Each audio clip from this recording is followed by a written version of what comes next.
generally like to make it informal, but we can do it from back here. Maybe I can just do it this way. This looks informal, right? So hopefully we can answer questions and explain all this with what a BMAP is, Basin Management Action Plan. I'm going to try not to speak in acronyms because I know some folks are very familiar with what we do and what a BMAP is. But really what we're talking about is just restoration and protection of our springs here in Florida. And actually this came out of some legislative action that occurred in 2016. There was a Springs and Aquifer Protection Act that was passed by the legislature. It actually was debated in the legislature for a couple years, so it's not that this kind of sprung, no pun intended. You got me on there. I'll be here all week, people. This wasn't something that just came up. I mean, it had been debated and talked about quite a bit in Tallahassee and also around Florida about how we are going to protect our springs and restore our springs. And not only that, but what needed to happen, but also the impacts that would be to Floridians. And so here's a picture that I put up there. Our springs, if you haven't been, aren't familiar with it, they've been increasing in environmental and ecological problems over the last 2 to 3 decades.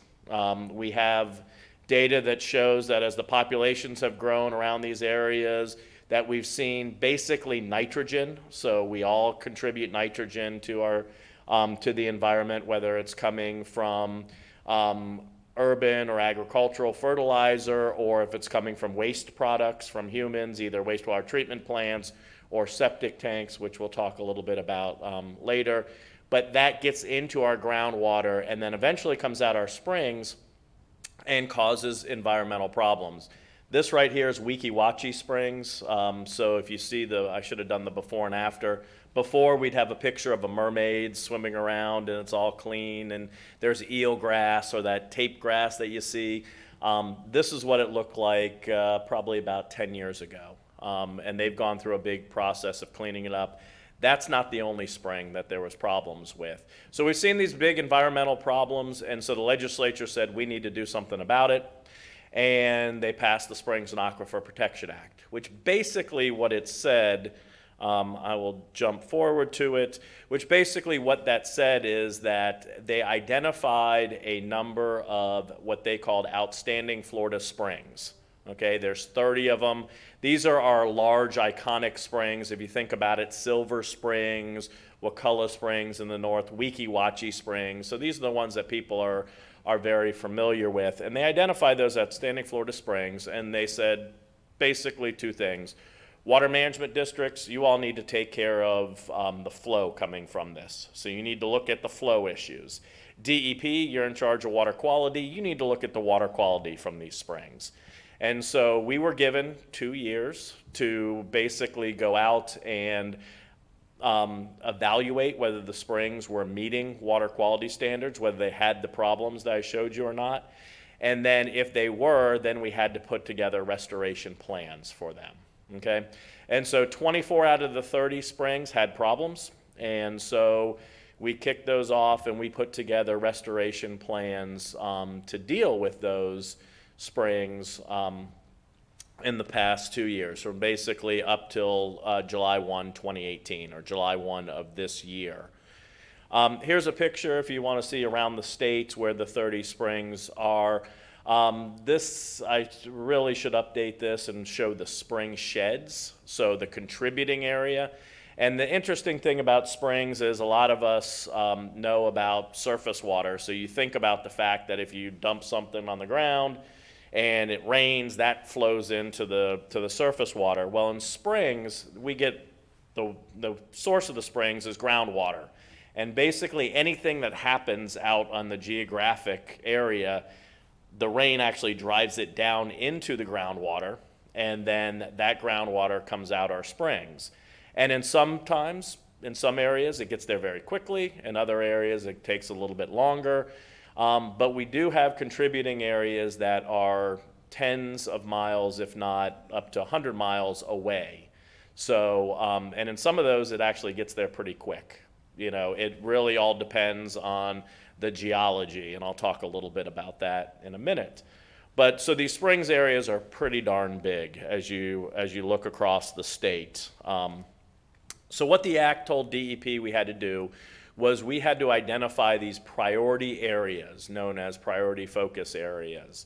And so the law was explicit. It said that DEP needed to go out and we needed to look at the most vulnerable land for our groundwater. So what does that mean? We were looking for sandy areas. Clay, will slow down water as it's getting to groundwater. We all know that. You put it on there, it takes a while. Sand, as you know, you pour it on there and the water just goes right down there. So we were looking at that. We were looking at where soils were letting the water go down. Also, the fact that sandy soils, they don't have a lot of organic material, so microbes can live on that. And then when the water's coming down, those microbes actually start eating the nitrogen and phosphorus, right? And so if it's mucky, there's a lot of those microbes on there. Sandy soils, they don't have that. So you don't have a lot of fancy term denitrification. Basically, the nitrogen gets eaten by these organisms and then goes and off gases as nitrogen gas. You don't have a lot of that in the sandy soils. So DEP had to go around and we had to identify these priority areas. Those are the most vulnerable, where the aquifer is most vulnerable and closest proximity to the springs, okay? And the legislature identified what we had to take into account for that. Secondly, we had to identify all the nitrogen sources, and it was explicit in the law. It said we had to look at fertilizer, both urban and agriculture. We had to look at wastewater, septic tanks was explicit in the law.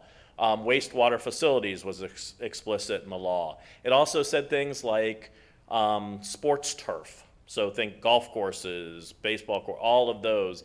That's actually explicit in the law. And so what it did was it told us that we had to do these source inventories.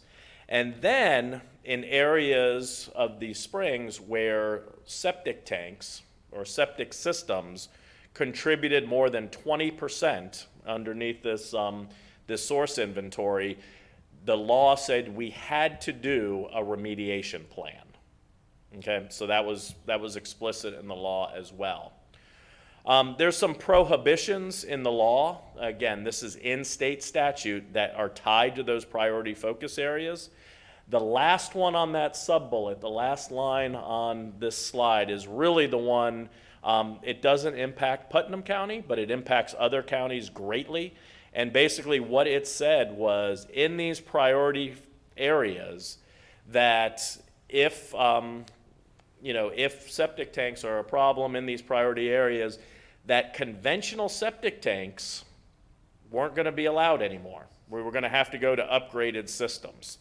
And so that's a statute in there, and it's a density issue, so it has that. It says lots of smaller than 1 acre. If you're inside that priority focus area, then you'd have to do something. Again, Putnam County, you don't have a priority area here, but other counties certainly do. Here's the map the commissioner had put out. I'll just put this up here. So one of our springs areas, and it's the Silver Springs restoration area, does come in and have the most western part of Putnam County.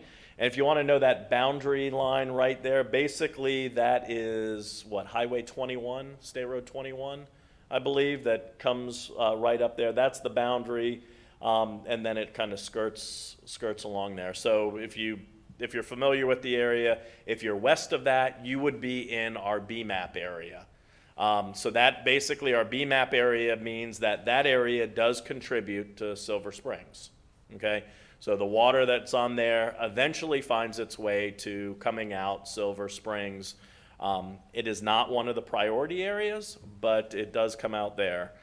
And I believe this is on the map, but if you want to know, in that area, there's approximately about 1,000 septic systems on lots of less than an acre. And there's about 2,000 systems that are on lots of over an acre. So about 3,000 septic systems are in that shaded area we have right there. The rest of the county has about 29, 30,000, septic systems in them. But that area, only about 3,000. So what does all that mean? Our Silver Springs restoration plan, if you've seen pictures of Silver Springs or the Ocala area, lots of septic systems there. So guess what? We had to do a remediation plan for Silver Springs.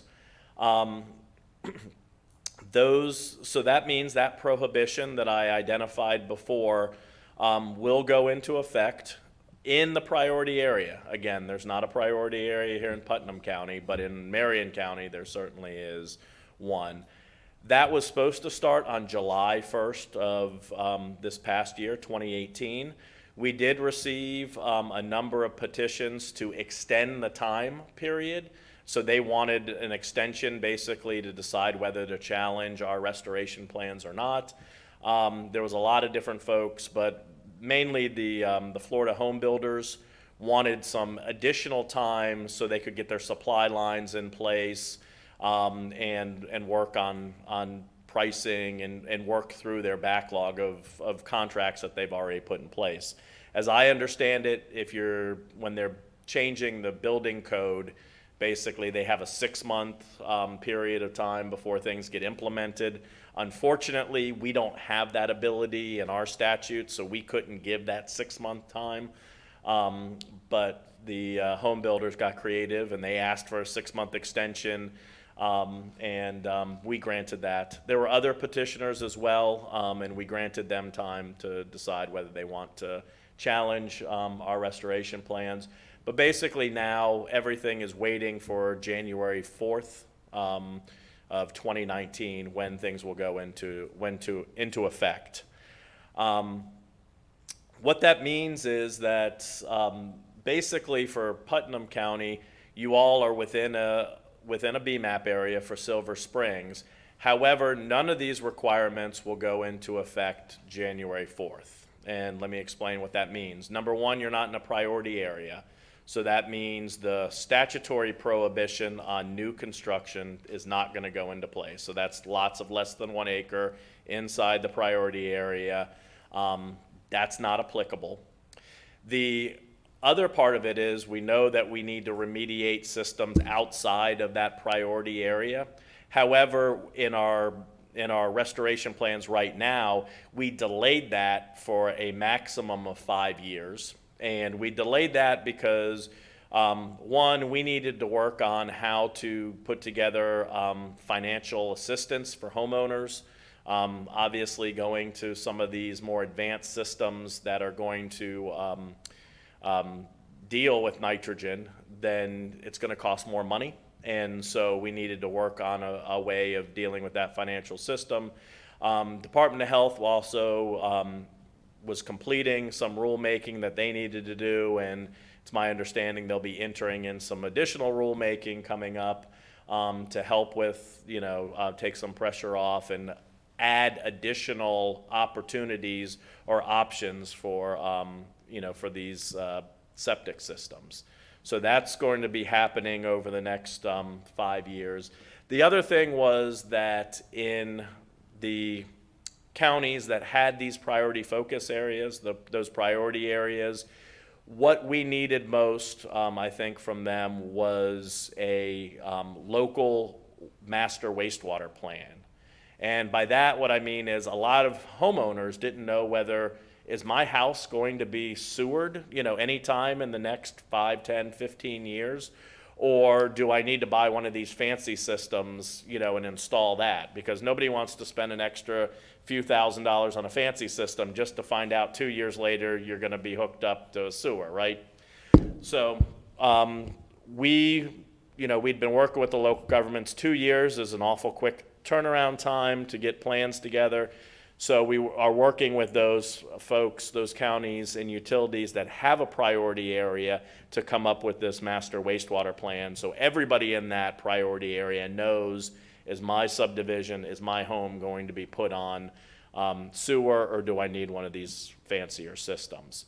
So all of that means that the remediation of septic systems is not a requirement until 3, 4, 5 years from now. We will update our BMAPs at that point, so there will be an additional point of entry, as we'd like to say, but an additional point where we tell everybody, hey, these things that I just mentioned have been checked off, we've done it, and we are ready for any comments, and we'll go through that administrative process at that time, which means public meetings coming out. Probably I'll be back here talking to you all again, and talking about what to expect at that time. So that's all about what a restoration plan is. I'm happy to answer any questions. Right, we're taking questions, right? I assume. Yeah. Yes, sir. What do you call the fancy systems you're talking about? How much do they actually cost? Excellent segue into the next part that Department of Health is going to do. And they'll get into both that, exactly what is one of these nitrogen reducing systems or fancy systems, and then kind of what the difference in cost is, because that's certainly been everybody's question. Are there available technologies right now that can be put in place, and then how much more is it going to cost? Because it will cost more. I mean, and it's just a matter of right now, there are options that there's some options that are the Cadillac version that cost, tens of thousands of dollars more. But there are others that are, as I like to say, my old Honda Civic version, where you can put those in, and that they'll do the job and meet the requirements. So we'll get that next time. Yes, sir. Yes, yeah, aerobic treatment units. Yes, sir.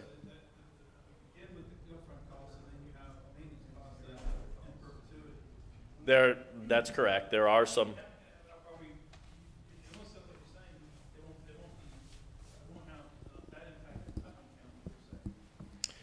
Right now, it will not. That is correct.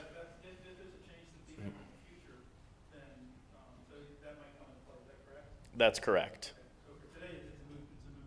Right, and so as we update the BMAP in 3, 4 years, we have identified that we, in order to be able to meet the TMDL, at least the restoration goal, that we are probably going to have to go outside of the priority area, and we're going to need reductions from systems outside of that right now.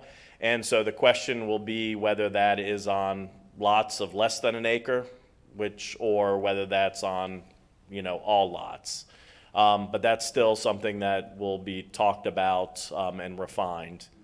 So, yes, sir. And we'll come back. Materials to help the counties figure out at what point it's wise to put together a sewer system versus leave everybody on their own? Yeah, we certainly have been engaged with counties and local utilities on going through, as I mentioned, these master wastewater plans. We've talked to them about doing, they're basically feasibility studies, if you're familiar with the utility world.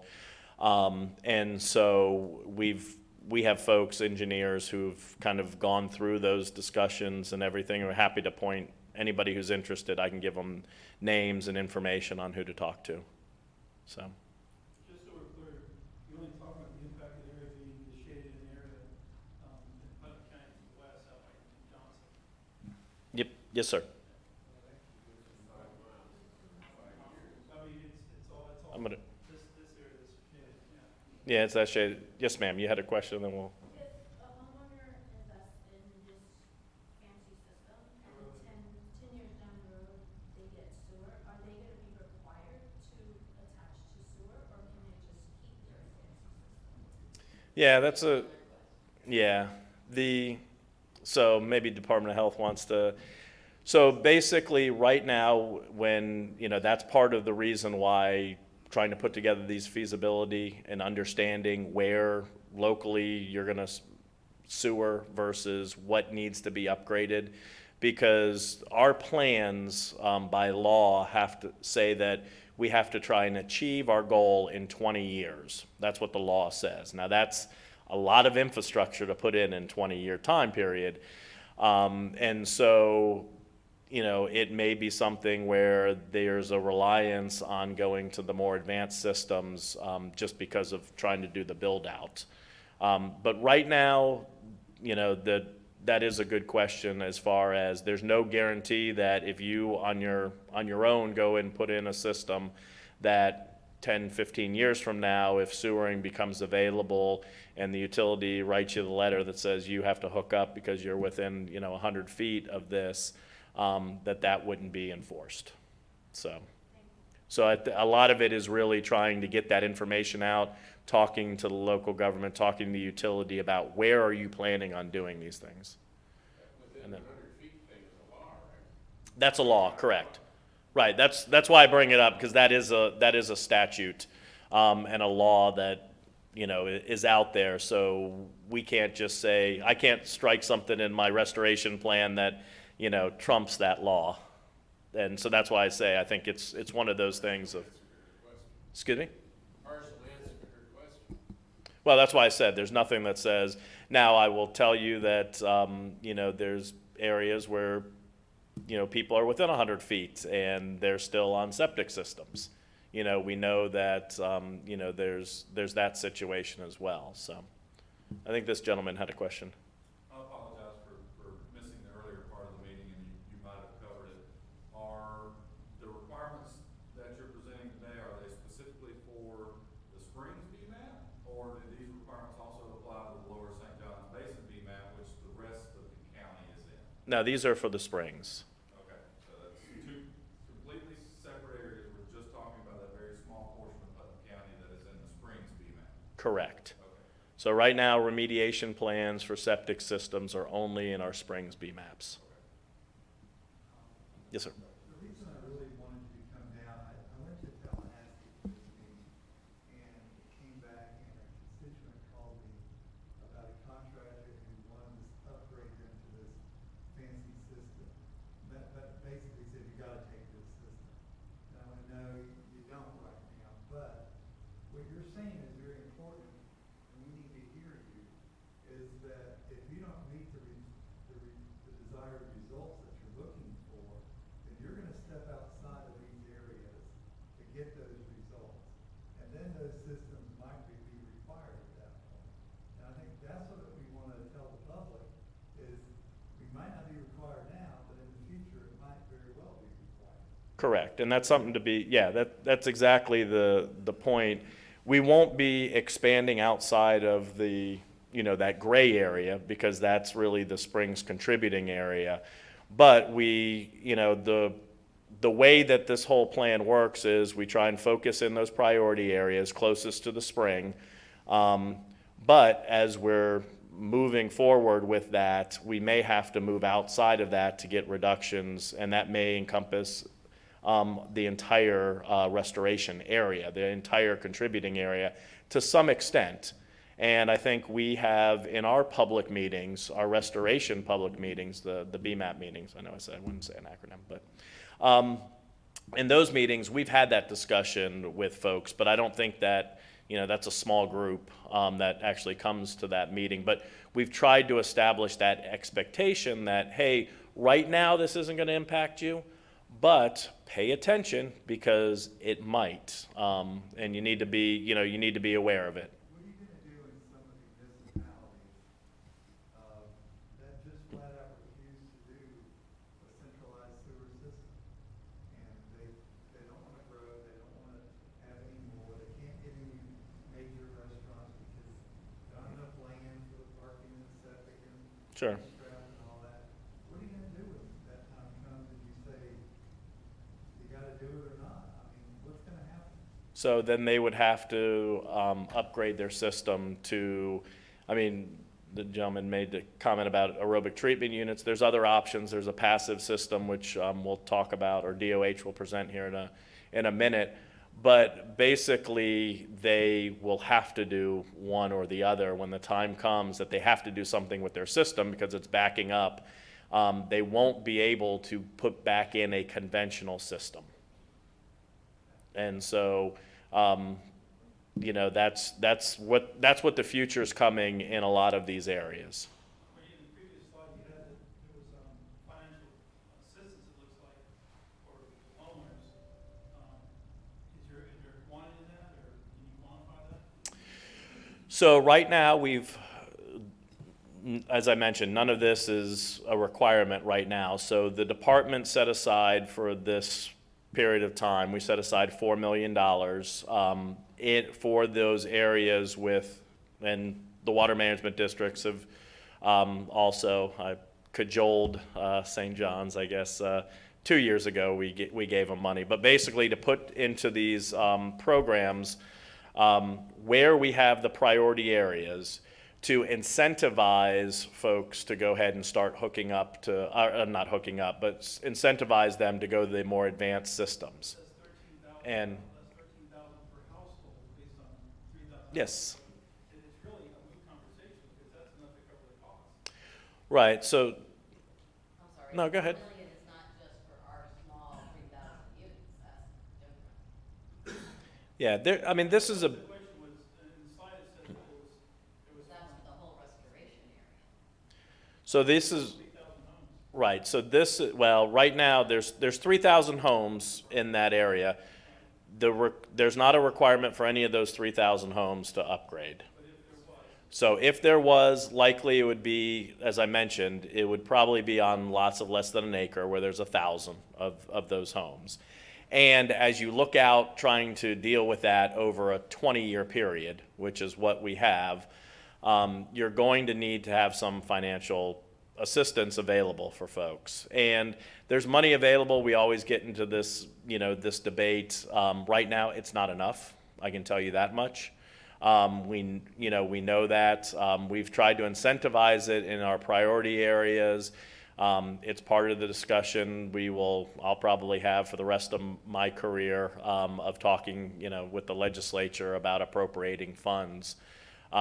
Because there's going to need to be appropriations for this, upgrading systems. There's going to need to be appropriations for helping with hooking up to centralized sewer, where that's happening. And obviously, there's other areas that will need agricultural advanced practices in those areas. So there's restoration is expensive. I think a lot of folks are aware of that. That's probably part of the biggest discussion. Right now, the hard part is trying to actually put some good estimates on what the demand is. where I'm coming from, we're down to 1,000 homes now. And at 15,000, which is a really high number, we're only talking $1.5 million. So it's not that big of a number to have, if it's over a 20 period of time. It can be, right. But when you look at, so in Marion County, I think the number in the priority area is like 40 some odd thousand systems. So that's, it's a big chunk. But some areas are more, I think it's easier to swallow. It sounds to me like in Putnam County, we're fortunate because we don't have the issue they have. And education is gonna be the biggest part. And the planning department needs to put out for zoning before somebody, they used to give a zoning letter of approval before somebody built a house on a piece of property. That would describe the setbacks, and maybe we go back to that and then have that included so they know in the future, if they do get impacted, they're responsible for a cost. Right, and I think that's part of what we're trying to do, and part of what we'll need from Putnam County and other counties is to educate homeowners and property owners. One about what's potentially coming, and then how we're going to get there, so it's not a shock. Because I think that's really the biggest. I've said this before. Generally when I have this conversation, the first time people are throwing things at me. Well, actually, the first time they don't understand it, right? They haven't put how that's going to impact them, and they're like, oh, okay. And then the second time, they're starting to get mad at me and throwing stuff. The third and fourth conversation, you start talking about solutions and how to get there. So, yes, sir. Are there hard numbers as to how much money is available for homeowners for Putnam County through that little area? For right now, there are there's no financial assistance available it's not a requirement in that area. It's also not in one of our priority areas. So we are incentivizing in the priority area. And there is, in those priority areas for the springs, there's basically $10,000 per homeowner to offset the costs. For some people, that's going to pay for their entire system. For some people, you know, it'll make a big chunk into it. So, yes. 1 acre or less, that's all we're talking about, right? Less than 1 acre, yes. If you're 1 acre, if you're 1.00, you're good. Only in that area. It's a very small amount. Right. Now, like I said, we've had discussions about whether we would need to expand that to all systems. So that will be a conversation over the next 3 or 4 years as we update. So you want to jump on to DOH and get into the real good stuff? And I'm here to answer questions, so as things go on, we can. Let me go ahead and pull Tom this didn't up. leave much for me to say. Very, very good. Why don't you both introduce yourselves, just in case my turn going to Oh, did I not introduce myself at the beginning? Oh, okay, I thought I did. Okay. I'm Anthony Dennis. I'm the Environmental Health Administrator at the Alachua County Health Department. I've been, involved with BMAPs. I think Alachua, the Orange Creek Basin, which does affect you here, I think was one of the first ones in the state. So I've been involved with BMAPs probably like 15 years. And like Putnam County, Alachua County is also potentially affected with the Silver Springs. We're not in the the focus area, but as he said, as it's updated over the years and they need more, they may go outside of that. So what we have right now, let me just skip to it. How do you advance? Just do the arrows. You did the down arrow. Okay. Okay, so one set of rulemaking has been completed. It was completed late July, early August, and that gave us options for more of these nitrogen-reducing systems. We have had and have always had these advanced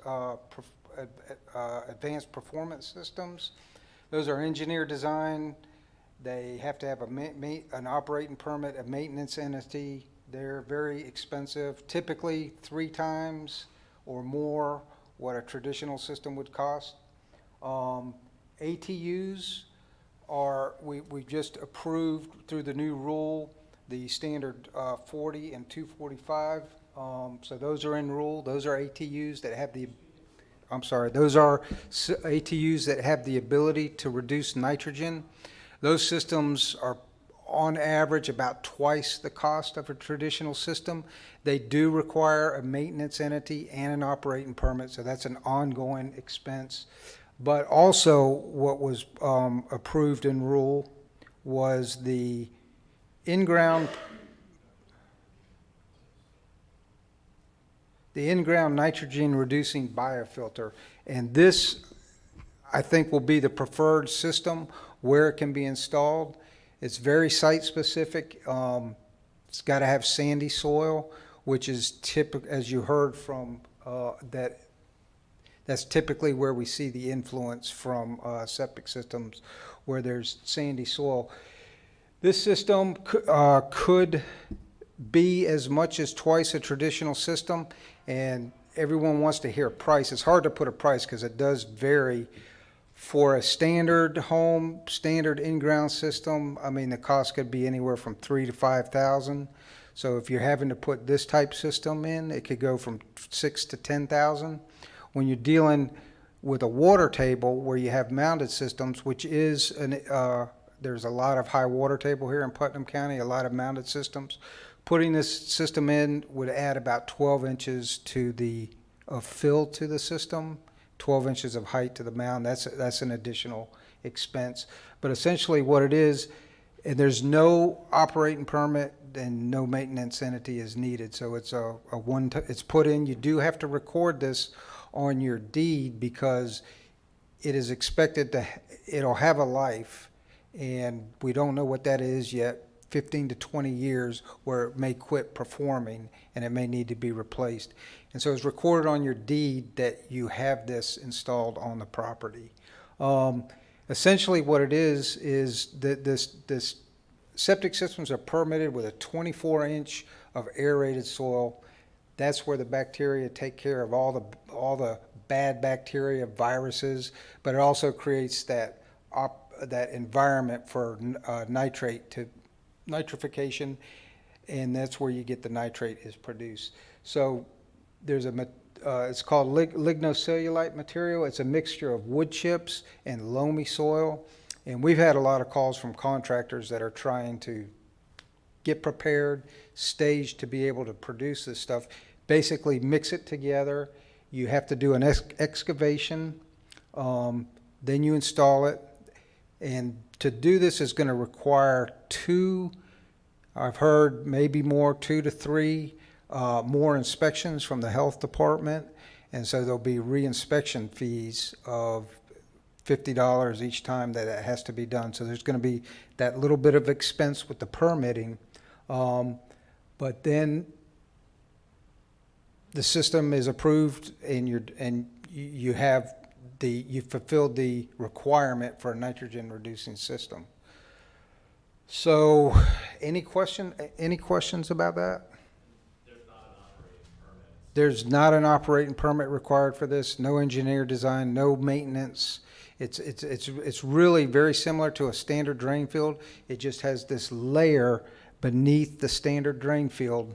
I don't have a pointer, but where this wood chip and loamy soil material is mixed. Looks like you're getting closer to the water table though. No, because the standard drain field in the black area, you have to have, that is made up with that material, and that has to be 6 inches above. So if you, You're within 6 inches of the water table right now, we're shooting 12 inches above, so you're getting 6 inches little, you're getting the ground a little more, your ground isn't growing by a full 12 inches, it's only growing by about 6 inches. it could, depending on the water table. The drain field is the standard 12-inch drain field, which is the dark area. This is a soil substitution that's going underneath that is So the only thing you're talking 18 about is a little bit of excavation, and then that wood chip and loamy soil mix. correct. Otherwise, it's just time and very little material there. I couldn't imagine it's gonna be, once this gets rolled out, it's not gonna be that expensive.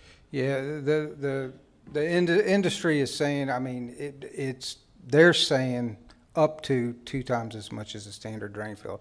Everything is going to vary on the lot. There's the excavation, the material, the added inspection, and then if there is a water table, that can create issues where you may need to get a pump because you are elevating the system a little higher.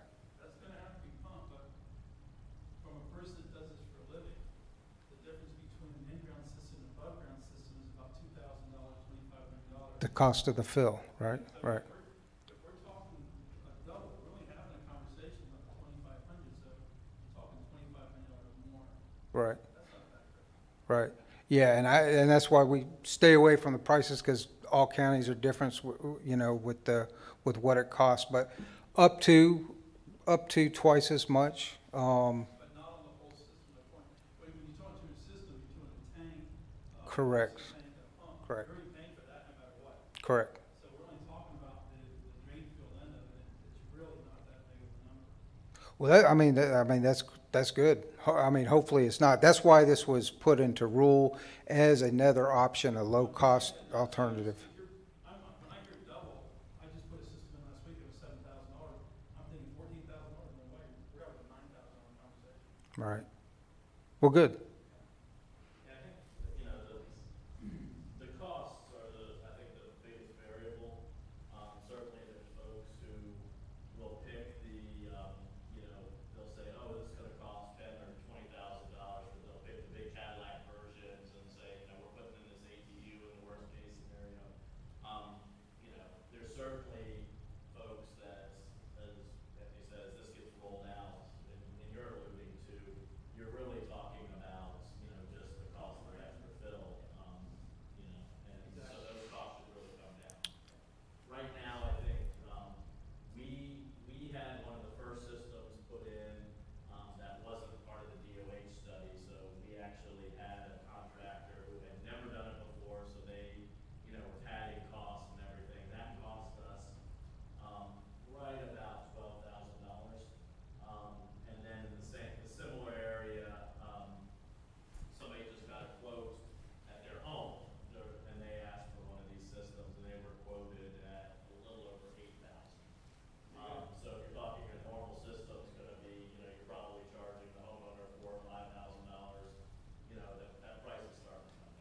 it gives it a carbon source.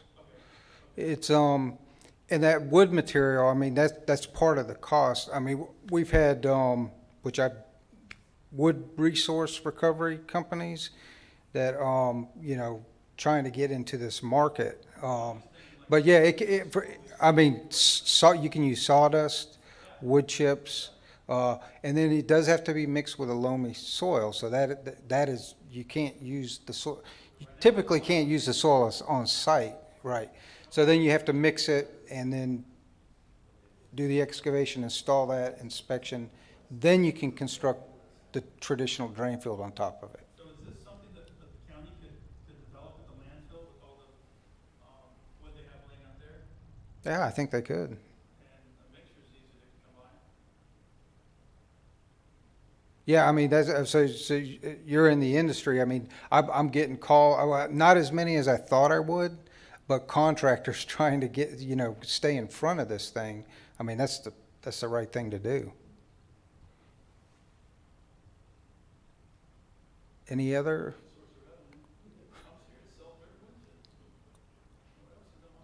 And I think the situation is gonna be like this. Probably not in these areas, the priority areas right now, but if it expands out, you've got a lot of lots out in the west end of the county, less than an acre. And you go, their system starts failing, and it's gonna be 5,000, it might as well be 30,000 to some of those people. They don't have it. So you're gonna see abandoned places and people walking away.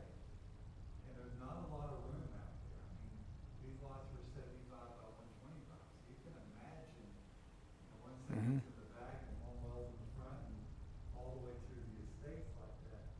So you could actually see people just going, there's no way I can meet the setbacks, there's no way I can do this. I can't put in a 14,000 or 10,000 or $8,000 system. Right, and hopefully, I mean, yeah, sure, that's a possibility. I mean, when and if this becomes a requirement in these areas, there will, the funding, I mean, that is understood, and there will, hopefully be some sort of funding, some sort of homeowner assistance when that time comes. And you're right, you do need more room, a little more room for one of these. This may not be the option. I mean, this is gonna be the preferred thing because it's the cheapest. It's no operating permit, no maintenance. But there could be situations where the only option is to put in an ATU or, forbid a performance-based treatment system, but Didn't you guys, that extra, whatever, 24 inches going out, didn't you allow the rule where that wasn't counted towards the setback? it's not, that's correct. That is correct. It's not counted to the setbacks. But sometimes the additional height on a mound creates more shoulder and slopes. Septic tanks are probably not in the confined lot. They're probably over on somebody else's property, drain field. I mean, believe me, Well, the good thing about Interlochen is very sandy, so hopefully there's not challenging water. Yeah. but yeah, you're right, a lot of it's sandy soil, so it's good, but So not what we've everything. been encouraging, from the funding side, is really trying to work with the local governments, the counties, or if it's a utility, whomever, and trying to put together a program, and get state assistance to help with that program. So you don't have the situation where people are having to abandon because they can't afford $2,500 or $6,000 or whatever, to kind of offset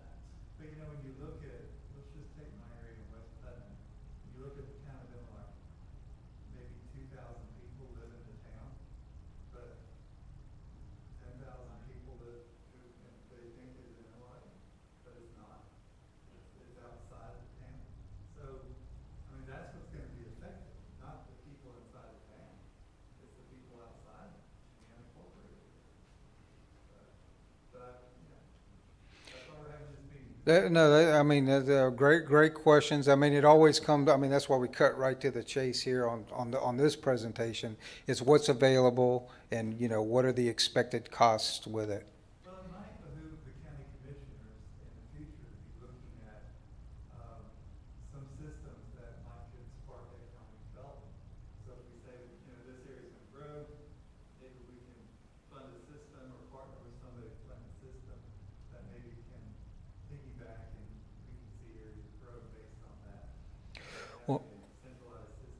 Yeah, I know a lot of feasibility studies are being done specifically up there around Silver Springs. I mean, where are you going to get more bang for your buck? I know that was a big part of the decision-making process.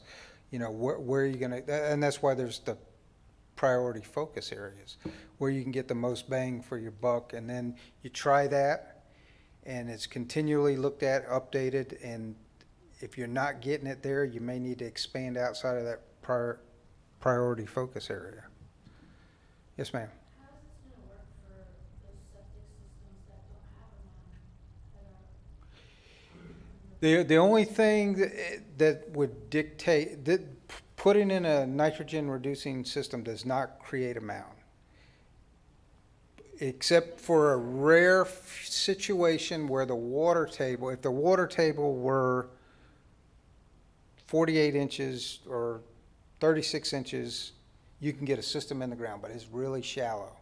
If you're having to do this, this is going to push it up 12 inches. So you'd have a hump. Yeah. So you would be, you know, that's very site specific, depends on where that water table is. I think generally when we talk about that part of the county, except lots that are on the lakes and stuff, I don't think that's going to be an issue. But anything what we found in the last hurricane, Yeah, the lakes, the wetlands are still there and nobody realized. Right. that they really were. no, that's right. That's, We see water, stand where water wasn't. And even in Melrose area, blew out roads that shouldn't have blown out. well, yeah, I noticed they're right there in Putnam Hall. Yeah. Some houses built there, and they've got a lake in their backyard, and it's been there for a while. But that was that way. Yeah, yeah, Many years ago. yeah, But people have filled in and altered. yeah. Anthony, thank you. Okay, very good. Mike, any other questions? Huh? Want to close it there? Jody, you talk? Jody, you go ahead. I'm sorry. That's all. No, go. You're right here. We're here. Go. I'm sorry. No problem.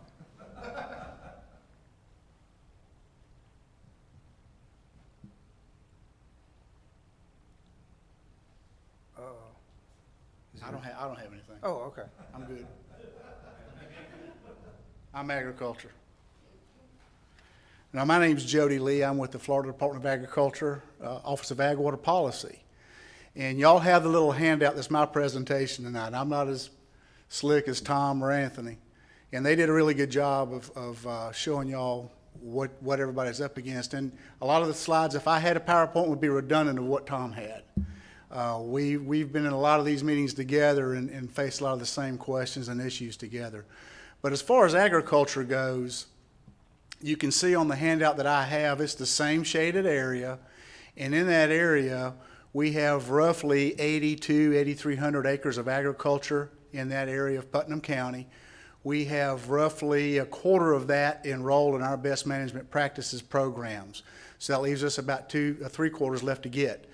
Our best management practices programs are designed to document, they're not to tell people how to run their operation or how to farm.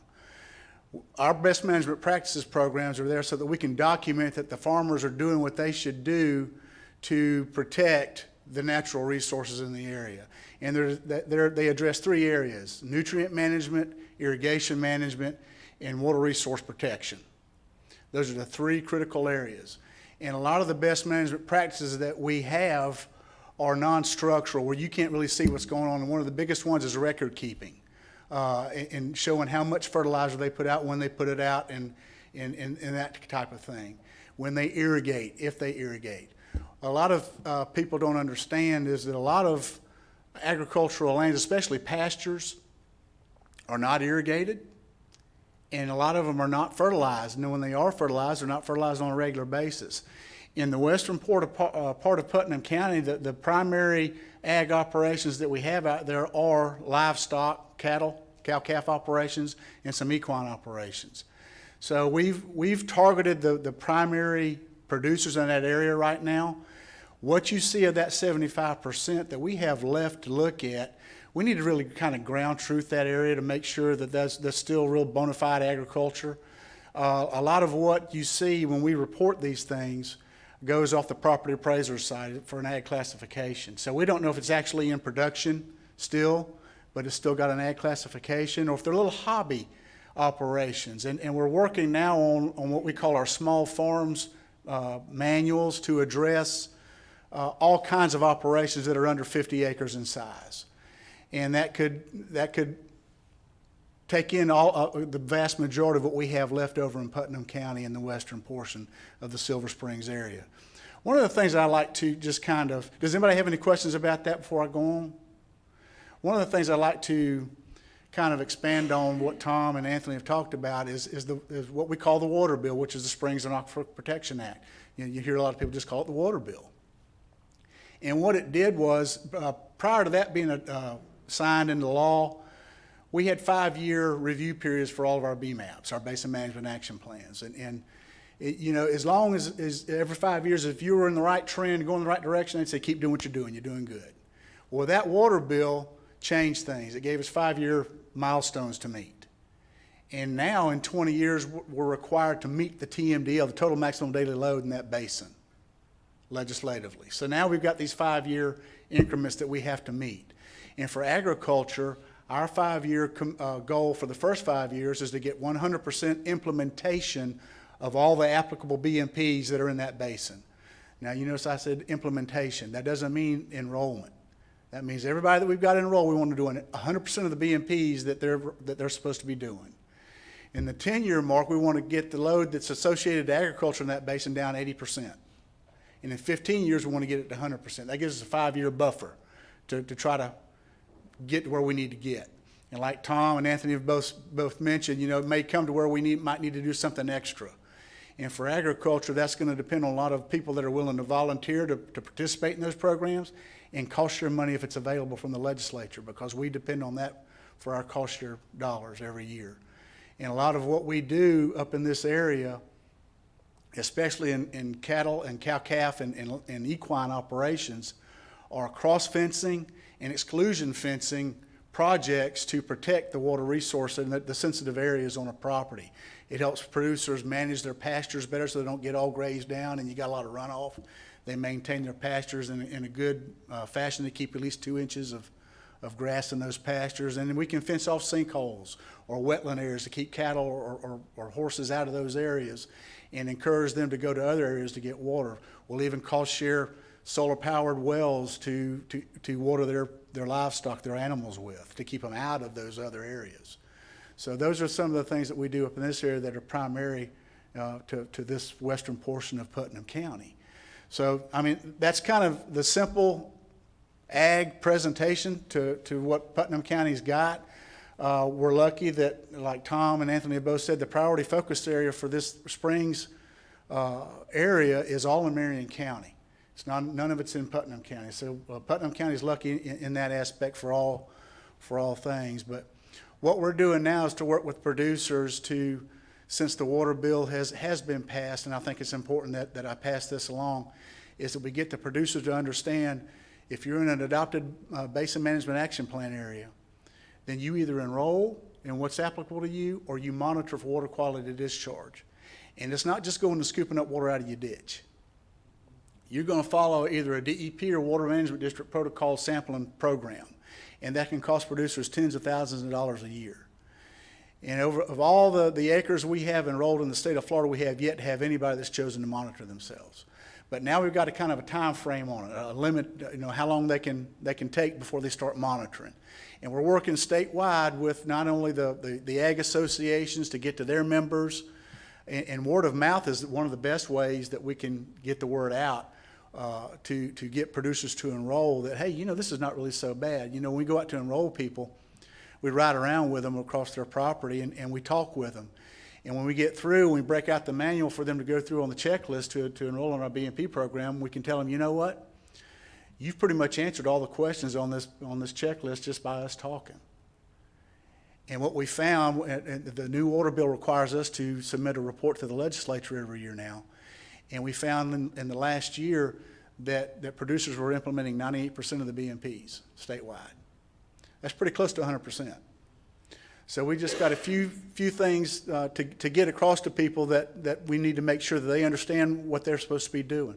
You have a question, Larry? When I was in Tallahassee at the first meeting, the guy said basically, if agriculture is not involved in the solution, there is no solution.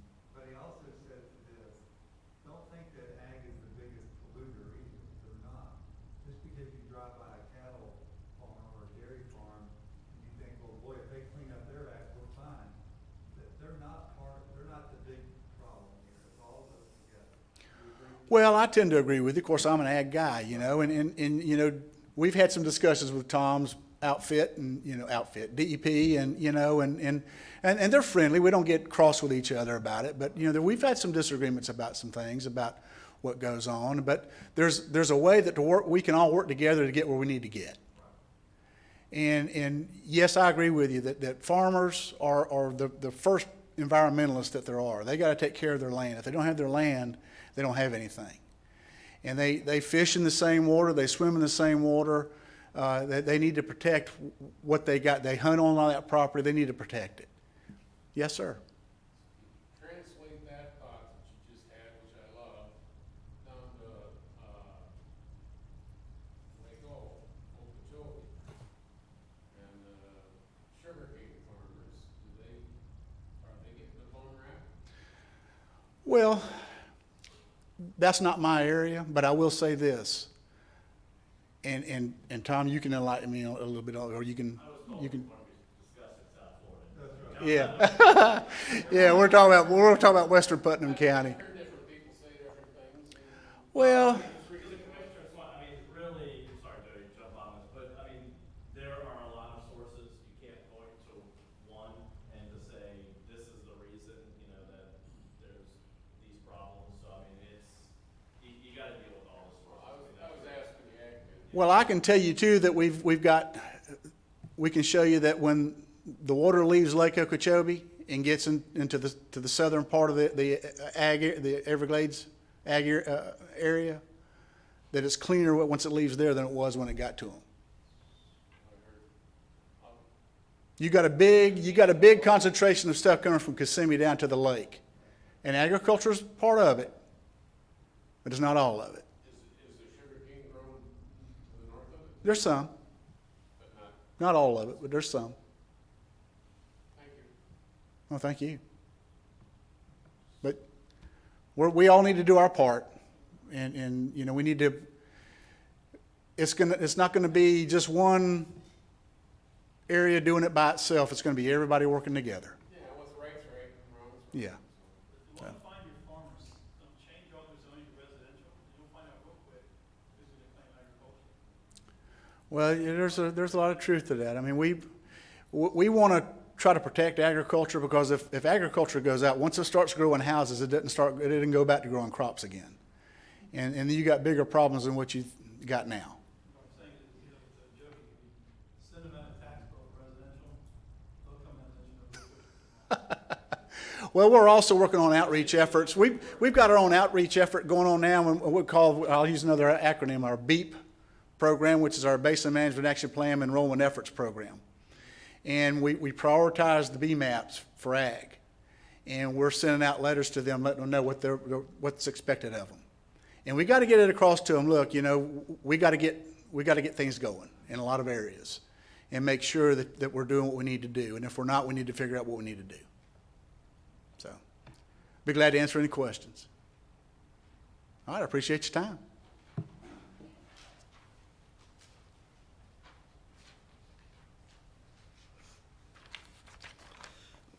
First of all, I just want to say thank you to Jody Tom as well as Anthony for being here tonight and for Commissioner Harvey for putting this together for us. It's good to see our other partners in the room tonight too, Water Management District. And Tim, it's always good to see you here, sir. Absolutely. But anyway, thank you so much for doing this for us tonight. I apologize. Mr. Reynolds and I were in another meeting when it got started. We'd like to have been here to start with the beginning of the meeting. But anyway, this is fantastic, good information. You know, and I am a son of a farmer, so I can appreciate your comments there at the end. But it appears as though we're on the right track. It appears as though that we know who to reach out to if we have questions. I'm sure we've got a copy of this. Is that correct, Brandon? All right, so we can upload this to our website, you know, hopefully educate some more folks as well. So anything that we can do here on Putnam County's level, we certainly want to do.